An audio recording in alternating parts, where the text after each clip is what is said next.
$100 in sales a month and puts $50 into their bank account is making more than the reseller who thinks they're growing their business that's spending $20,000 to make $20,000.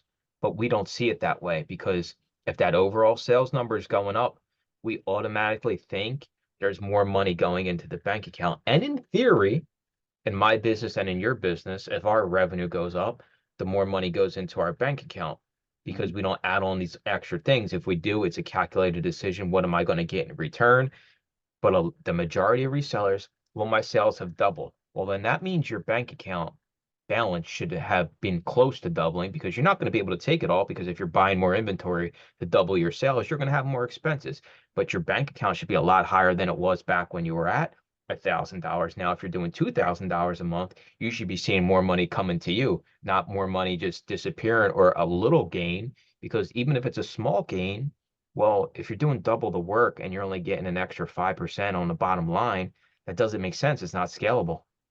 Yeah, and that's why I determined with my eBay business. It would be scalable, but the amount of time I would have to wait was ridiculous. Um, but it was only like a marginal gain, like 10 to 12%. It was really low. And I was like, man, I'm doing all this work. This seems silly. Um, so another thing people don't think about is, okay, so you sell $100 in Amazon land, right? In my opinion, Amazon off the gate's taken 50%. But it goes higher. And here's why. How much did you pay for the item? And that 50%, does it calculate what it costs to send that item in that box, part of the mailing label? And if you're using the placement fees, adding that on. So I think you're spending closer to 60% in Amazon land. So if you sell $100 in sales, for those that can't do the mental math, I'll go ahead and give you the answer. You're going to clear maybe $40 out of every $100 at Amazon. So make those kind of adjustments. And then and the other reason it's closer to 60% is if you're listening to this, well, if you're subscribed to the used book guy, you have Scoutly, you have Keepa, you have all of these tools, right? You're inclining more to that 60% margin than you think you are at 50%. So that there's a substantial amount of money between 50 and 60%. I'm here to tell you.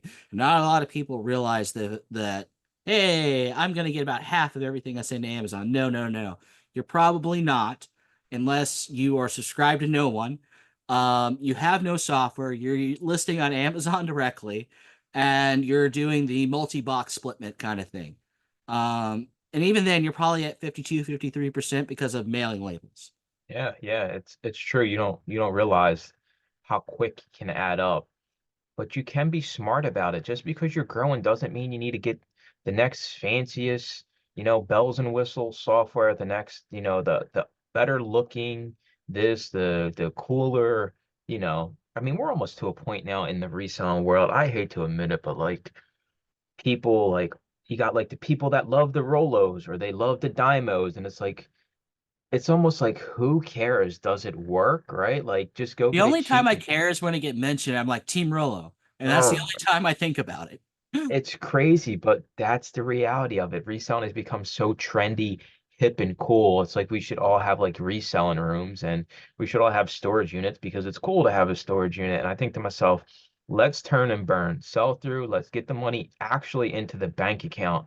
You don't get paid until it sells. And this is why I always undercut the prices on Amazon by a penny because Amazon weighs the lowest price, the heaviest in their algorithm. I want my stuff to sell. I want my money, even if it's not the $1,700 you thought you were going to get for the book. If I told Johnny instead of $1,700, he would get $1,200 by the end of April, 1 month turnaround. I guarantee you he's taking that money in April and moving on to the next thing. Yeah, and let's go back to that sold item over there. Let's see, paid and ship. Let's go down the fee breakdown because I didn't clear $1,700. No. Yeah, but I mean, you got $1,700 showing into your 90-day total, and that's all we care about. Ooh. So I paid about 20 cents for the book with the cost of travel and all that. We'll just call it 50 cents. So in sales tax, $142. In transaction fees, $248. I think I had this thing at 2% promoted. And then I bought insurance with it because it was a higher end item. It's $40. So at the end of it, I'm left with $1,400 that's going to my bank account that did not factor in, well, minus 50 cents because that's the cost of goods, right? But that's not 1,700, that's 1,400. And again, that's looking at the numbers and knowing the numbers and how everything breaks down. Yeah, so promoted listings, and then you have placement fees over at Amazon. All these little things, the little things add up.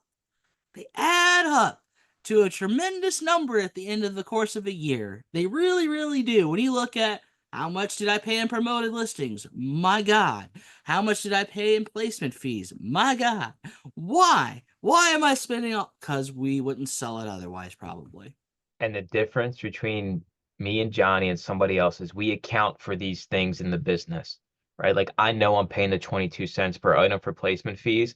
I put that into my software. So I know when I scan an item, the profit is after that. So it's not a shock. I don't care about it because I already accounted for it. That's how you get ahead in this. And I know it sounds stupid and not a lot of people like dealing with numbers, but if you're the person that's like, you don't want to deal with numbers, but you don't know what your business is making, get a notepad, write down your budget every month, what's coming out, how much you're getting paid, how much you actually have left over. This is the only reason me and Deb have gotten to the point we have gotten with our finances is I shit you not. Deb used to have a little book just like this, and she would write out all my CVS checks every 2 weeks for the whole year and everything that came out of it. And it wasn't one of those things where, well, you just take all of it out, like my whole rent comes out of one check. Well, I couldn't cover that. So the check would have to be split into two different ones. So half the check would come out of my first paycheck, half the rent check would come out of the second paycheck. That alone, understanding that fundamental math changed our lives financially. And I think reselling, it can work the same exact way because you're going to realize how much money you're spending on stupid stuff, where you can cut some money back and put a little bit more money into your pocket. This adds up over time. And this is how you get ahead of the game. And you don't wind up feeling like you're stuck in this rat race where you're always just running and you're not gaining ground. Right. And I'm going to use a horrible thing in my explanation here. Resellers should be like couponers. Every nickel matters. Every single nickel. You got to know where that nickel's going. You got to know where that nickel's saved. Because it adds up. I'm telling you, it adds up. And if you're just using your credit card, are you counting for the little bit of percentage points they're charging you for the convenience of using that credit card? Well, I got cash back with it. Doesn't matter. They're still going to charge you interest. But no, I signed up for a promotional. I get a year free, interest free. Well, that year is going to run out. And unless you're constantly juggling credit cards with those promotionals, what you can do, I suppose, you don't know your true numbers. You're knowing false numbers. You're good for a year, sure, but I don't know. I mean, Mike is absolutely right. The fundamentals are there, and it's A minus B and equals C is C plus or minus or zero. That's what it comes down to. And if you're not seeing a plus and your plus is getting smaller each year, you got some problems, and you need to figure out identify what those problems are, come up with a game plan, and follow through on that game plan and see if those numbers in the plus column are going back up, or they're maintaining the same, or they're not as many pluses as you wanted in your calculations. And then, well, back to the drawing board again. You got to do this continuously. Trial and error. We make our best guesses, quote unquote, on how it's going to perform. But the proof in the pudding is how much money is going into your bank account minus your expenses. It doesn't get any plainer than that. It's A minus B equals C. All right, my final thoughts here. We'll wrap up this episode. This is how the little guy, the little girl gets ahead by understanding these little numbers and understanding you don't always have to be in the rat race and feel like you're not making ground. Financials is not complicated. You don't have to get crazy with it. You just have to understand your basic numbers, what you're spending, what's coming in. Imaginary numbers, you don't get paid till the item sells. Get that out of your head. You sourced a $200 item today. When it sells for $200, how much are you getting after fees? You don't get paid until that money hits your bank account. You don't get a refund, et cetera, et cetera. This is how you get ahead as a small reseller. I know a lot of you out there are small resellers. You don't have to sell millions of dollars to get ahead financially in life. I'm here to tell you that that doesn't have to be that way. You can have a small, timid reselling operation, and if your finances are good, you're great at keeping track of things, you can make leaps and bounds in your financial life and reselling and your personal life by just understanding those fundamental numbers of how to grow a business properly. And the only thing that matters is what you're actually selling and getting paid for, not the imaginary numbers of what items might be listed for. I mean, you might as well be the person at the garage sale that says, I seen this on eBay for $30 million. Well, you can list anything at any price. What is it selling for? How fast are you selling it to get the money back? And that's how you get ahead in this game. That's going to do it for this week's episode. We'll talk to you all next week. Thanks for listening to another episode of the Reseller's Mindset Podcast. Today's full episode and all previous episodes are available to all YouTube members, along with the weekly Zoom call and private Discord. Head on over to youtube.com/theusebookguy and consider joining for as little as $2.99 a month.